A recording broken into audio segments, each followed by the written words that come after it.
There's a specific bench in the Queen Mary's Gardens in Regent's Park that I used to think of as ours. It's tucked away behind a curtain of weeping willow, overlooking the densest part of the rose beds. It's where Chloe and I had our third date. We'd bought coffees from the Inner Circle Cafe and talked for hours until the park keepers started locking the gates. 2 years ago, on that same bench, I told her I loved her for the first time. The scent of roses and damp earth is, or was, the scent of our relationship. I was thinking about that bench this morning, and for the first time, the memory felt corrupted, like a file that won't open properly. That's because 3 days ago, I found the emails.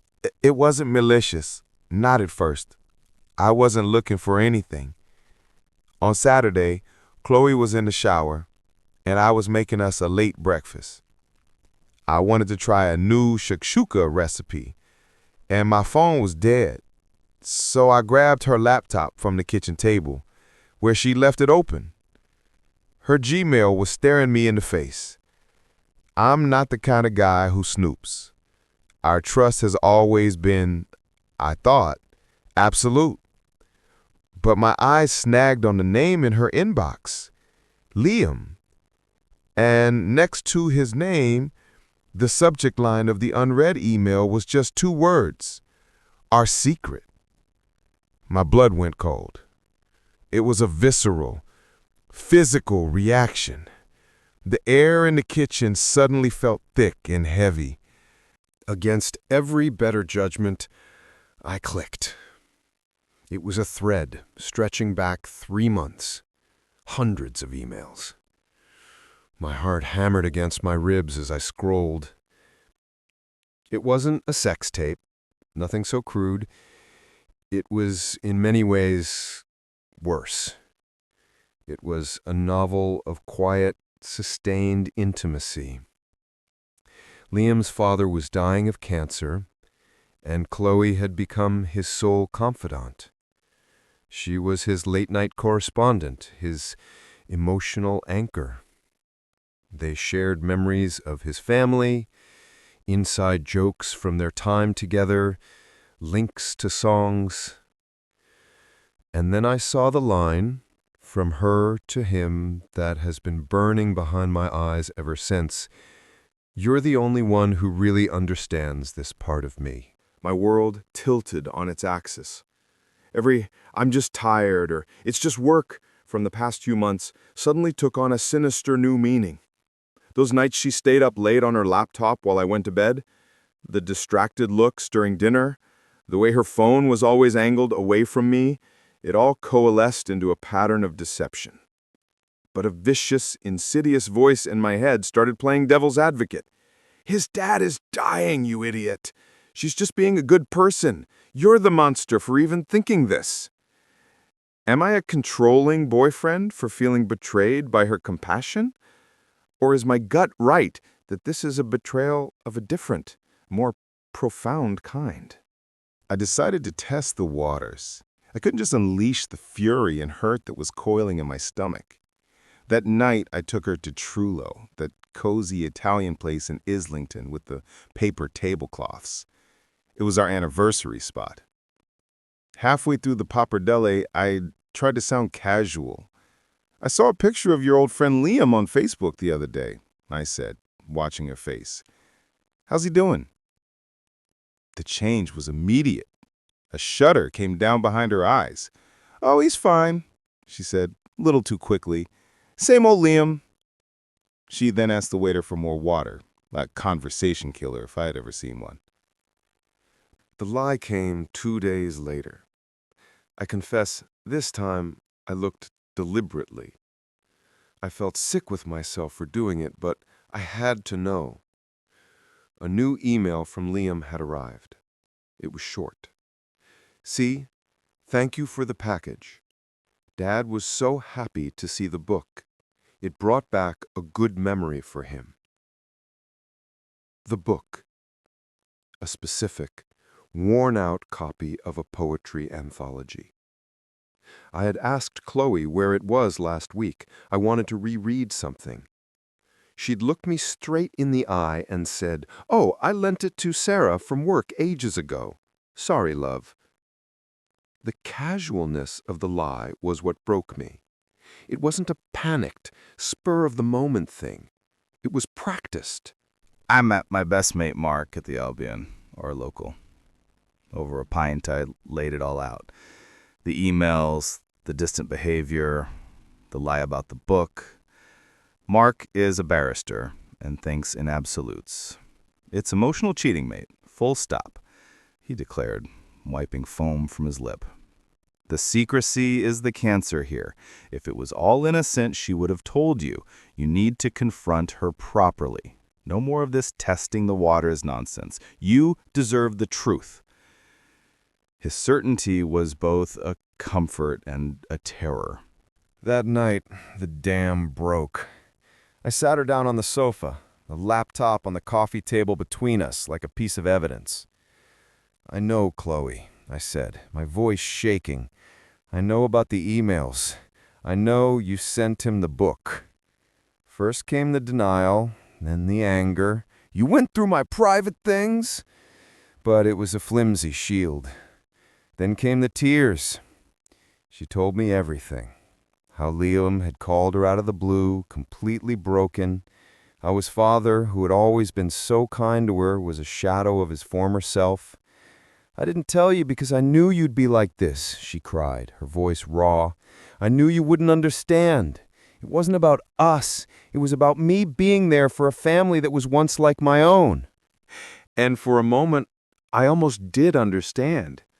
I know her relationship with her own father is strained, and Liam's parents had been a huge positive influence on her during her university years. I saw her pain, her guilt, her torn loyalties. We talked for hours, the most honest conversation we had had in months. She swore there were no romantic feelings left for Liam, that it was a duty, an obligation to the past. She promised, with tears streaming down her face, that there would be no more secrets. I wanted to believe her more than I've ever wanted anything. So I did. We held each other, fragile and exhausted, and agreed to move forward. For a week, it felt like we were healing. We were tender with each other, careful. We took a long walk across Hampstead Heath, holding hands, the autumn air crisp around us. It felt like coming home. We stopped for coffee afterwards at a little cafe. As we sat there, her phone, which was on the table, buzzed with a text. My eyes flicked to it out of reflex. It was from Liam. My stomach dropped. The message was short, but it undid everything. "Thinking of you. The bench in the park feels empty without you." Before I could even register what to say, she'd snatched the phone up and slipped it into her pocket. Sleep was impossible that night. I lay in the dark, replaying the words over and over. The bench. Our bench? At 2 a.m., I couldn't take it anymore. I slipped out of bed and went into the living room. Her phone was charging on the coffee table. I felt like a trespasser in my own life. I picked it up. My hand was shaking so badly I could barely type in her passcode. My own birthday. I went straight to her texts with Liam. It was so much worse than the emails. The intimacy was suffocating. They talked about their what-ifs, the life we might have had, and then the final crushing blow. A message from Chloe, sent just after our walk on the heath. "Today was really hard. I just kept wishing it was you." I walked back into the bedroom and switched on the lamp. Chloe flinched awake, her eyes bleary. "Ben, what is it?" I didn't say a word. I just stood at the foot of the bed, and held out the phone, her message glowing on the screen. The color drained from her face. The argument that followed was the ugliest thing I have ever been a part of. Voices were raised, then became strained whispers of pure venom. I accused her of living a double life, of making a fool of me. "It's just words, Ben," she screamed, her voice cracking. "It's a fantasy. It doesn't mean anything." She finally collapsed into a heap on the floor, sobbing uncontrollably. "I'm so lost," she whispered, the fight gone out of her. "His dad is dying, and it feels like a part of my past is dying too. I got confused. I clung to something that felt safe." She crawled towards me, grabbing my hand. Her touch felt alien. "But it's you I love, Ben. You are my life. He is a ghost. It was a mistake, a terrible, stupid mistake. Please don't let this destroy us. I'll cut him off. I'll delete his number right now. I'll do anything." I looked down at the woman I had planned to spend my life with, completely broken at my feet.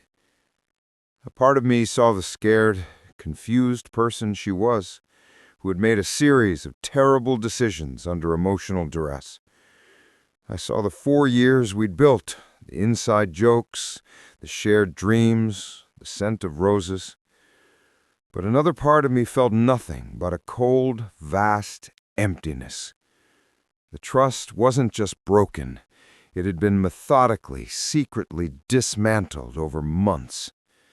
How do you come back from learning you were the understudy in your own relationship? I gently pulled my hand away from hers. I walked over to the nightstand and picked up my keys and my wallet. Her crying subsided into quiet, hitched breaths as she watched me. "What are you doing?" she whispered. "I'm going for a drive," I said. My voice was flat, devoid of any emotion I recognized. "When will you be back?" I didn't answer. I just walked out of the bedroom, down the hall, and out the front door. The click of the lock echoing behind me. Now I'm just driving. The sodium glow of London streetlights flashes by, illuminating a face in the rearview mirror I don't recognize. I have no destination. I don't know where I'm going. I don't know what I'm going to do. I just know I can't go back to that apartment. Not right now. Maybe not ever. Thanks for watching. If you enjoyed this Reddit story, drop a comment below and don't forget to subscribe for more wild Reddit stories like this one.